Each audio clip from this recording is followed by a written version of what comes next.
اللي عايز بقى يعمل معانا الفراخ الطعمه الحلوه اللي ريحتها جميله وطعمها روعه دي، يتابع معايا الفيديو للاخر. بسم الله الرحمن الرحيم.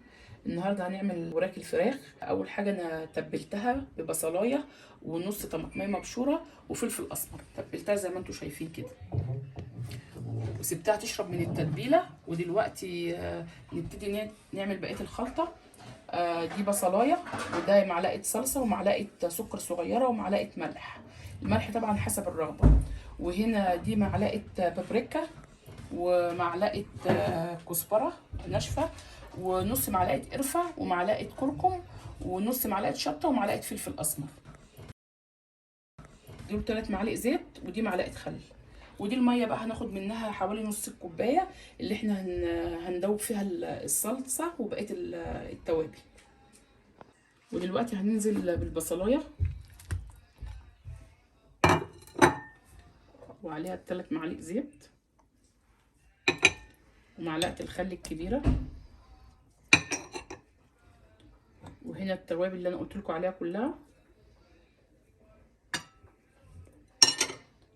ودي معلقه السكر الصغنونه دي بنحطها طبعا قلنا عشان الصلصه. تمام كده.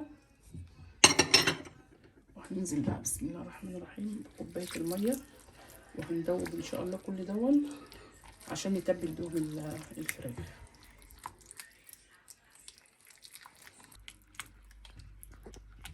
ودلوقتي كده الخلطه بقت تمام. ننزل بقى بالفراخ.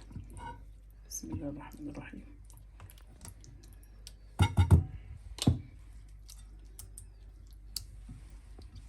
وناخدها كده بسم الله الرحمن الرحيم ونرصها في الطاجن. احنا قلنا الطاجن انا حاطه فيه معلقه زبده زي ما انتم شايفين علشان الزبده بتديها طعم جميل.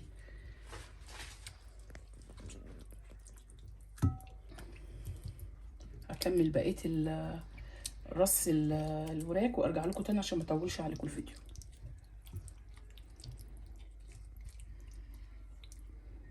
بسم الله الرحمن الرحيم.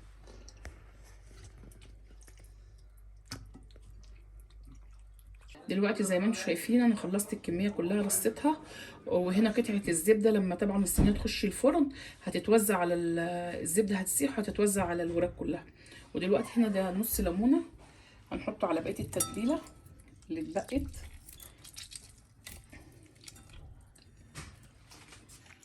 ونقلبها كويس.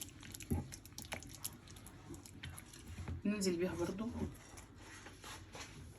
بسم الله الرحمن الرحيم.